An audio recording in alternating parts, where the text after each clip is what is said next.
Students, today I am going to teach the nature of image. First, nature, whether the image is real or virtual. If two reflected rays actually meet at a point, this type of image is known as real image. So here, this is first reflected ray, second reflected ray, they meet at a point I. So this image is known as real image. The real image can be captured by the screen.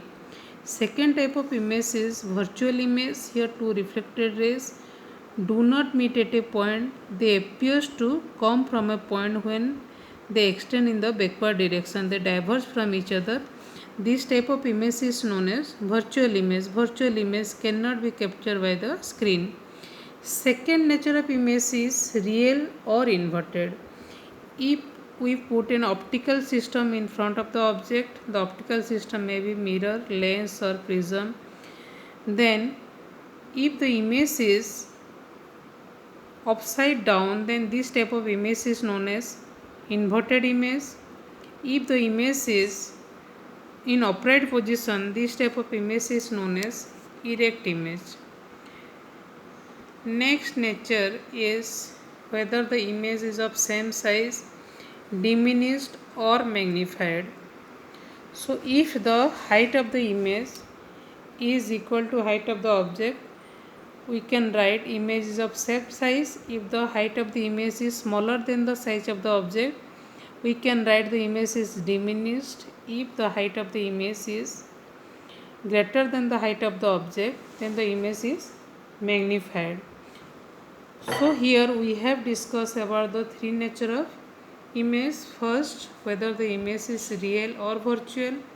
Second, the image is erect or inverted. Third, whether the image is of same size, diminished or magnified.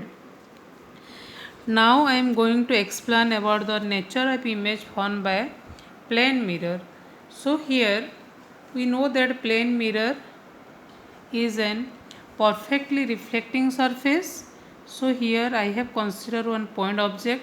Point object means the dimension of the object is very small as compared to the distance between two objects. So this is one incident ray that moves along the normal. So here the angle of incidence is also 0 degree, angle of reflection is also 0 degree. So after reflection, the reflected ray retraces the same path. Second incident ray, it makes some angle with the normal, and this is the position of the reflected ray. This is angle of incidence, this is angle of reflection. So this is one reflected ray, this is another reflected ray. If we extend them in the forward direction, they do not meet at a point, so we have to extend them in the backward direction, so they assume to come from a point I. This type of image is known as virtual image. So the image formed by the plane mirror is virtual. The size of the object is equal to size of the image. The image formed by the plane mirror is erect one. Last property is lateral inversion. What is the meaning of lateral inversion? If the left side of the object can be seen in the right side or vice versa, this property is known as lateral inversion. Thank you.